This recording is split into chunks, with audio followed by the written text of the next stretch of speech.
What's going on, everybody? Welcome back to another episode of the NATO versus Warsaw Pact group build. We are moving right along today, guys, with our Su-15. I'm hoping to get some good work done, get those wings glued on, and, well, see where we can go from there. So let's go ahead and turn our attention over to the fuselage. So the fuselage itself has been overcoated in certain areas with some super glue that acts as a filler to go ahead and make sure that we have a nice smooth transition from right to left side of the fuselage. Problem is, some of those panel lines that go across are actually incomplete, misaligned, or now just plain old filled up. So what I'm going to go ahead and start doing today is we're going to go through and clean out and re-scribe a lot of these panel lines. Now, I'm not really one for panel line scribing. I really don't like to do this because, well, I always end up making a few mistakes here and there.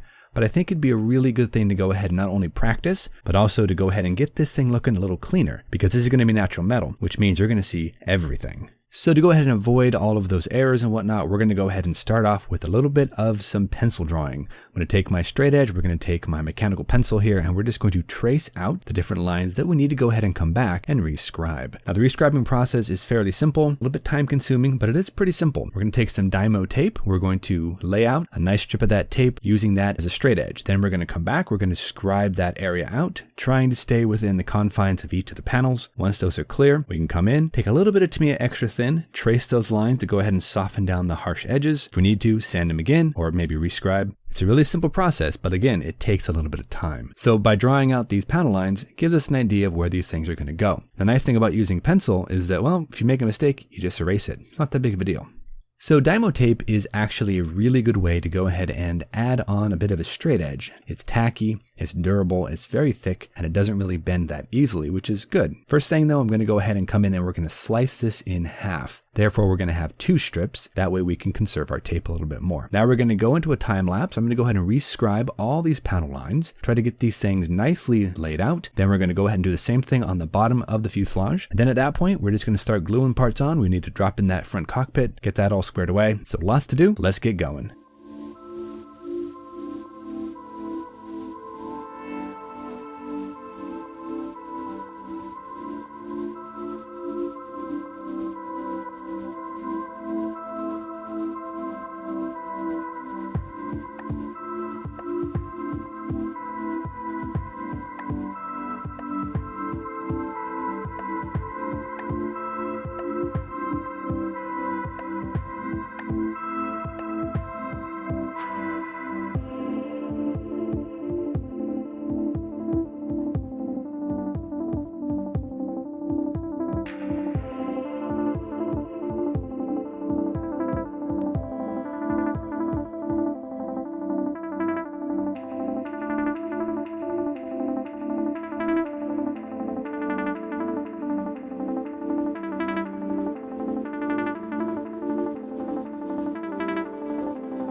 So we have most of the panel lines nicely taken care of. That super glue works really, really well. We have everything smoothed out. We've come back and we've re-scribed the majority of panel lines. I did make a few errors here and there though, so we've actually dropped a little bit of super glue onto those lines. We're going to come back with our jeweler files, just file them down. We have one more we have to re-scribe, but I think we're actually looking pretty decent. Now we also went in and installed the front landing gear bay. Now the way that the instructions want you to do that is they want you to install the bay itself, glue that inside, maybe to the side walls, maybe to the bottom of the cockpit. Then you go ahead and place that surround down around it, and that should seal everything up. So what I actually decided to do is install the wheel well onto the back side of that insert. That way I know that everything is attached nicely and it looks great. Then I can just drop that right down into the fuselage, take a little bit of glue around that, get that all nicely squared away, and that looks pretty decent. But unfortunately, we are going to have to do a little bit of work there on the front nose area. We have another couple of panel lines to re-scribe. Trumpeter in all their infinite wisdom decided that when they made these molds, they didn't really give any account to panel lines. And when you have those inserts, inevitably you have one of the seams that runs right through the center of a panel. That's going to be really difficult to get rid of, but you kind of have to, because again, this is natural metal. So you're going to see pretty much all of the glaring errors you could possibly imagine seeing. So we do have to go ahead and make sure that those are all nicely lined up. But we're going to go ahead and jump into a time lapse, guys. We're going to finish off sanding and scribing and all that good stuff. Then we're going to attach the wings, get those all nicely glued together, and we'll see where we go from there. And really, honestly, so far the model kit is coming together. It's not perfect by any means. This is actually a very fun project. So let's push forward, see what else we can do. We're almost ready to go ahead and put on those wings and see how it looks.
Alright everybody, we are back, and as you can see, our Su-15 has its wings on. We do have a lot of scratch building though to do in the inside wheelbase, but other than that, we are looking pretty decent. The fit is not great, but we can go ahead and drop a little Mr. Surfacer in there, and that should help to clear up any of the smaller seam lines. The top panel lines have all been nicely scribed. Everything looks decent enough. We're going to have to do a few more when we get that front insert on there for the top of the fuselage, but for right now, I think we're okay with what we have so far. The underside of the nose, we did do quite a bit of work there, dropping in some super glue, coming back through, filing it down, and I think that looks pretty decent. We do have to come in and though re-scribe a couple of panel lines that go all the way around the nose, kind of clean up some of the areas. There's a couple of access panels that are molded in there. We want to go ahead and make sure those are open and those are visible. So I like how it looks. A little bit of super glue did take care of the gaps we had. I think it looks okay. Now next episode, I want to go ahead and try to install the nose and maybe fill that with some weight of some sort. I'm not sure if it's going to be a tail dragger or not. And this nose, check this out. This thing is massive. That thing looks impressive. But the problem is, it's a little bit of a step that goes from the nose down to the fuselage. So we're going to have to go ahead and make sure we can get that all nicely lined up. Probably take some sanding, taper it down so that everything kind of lines up. And then I think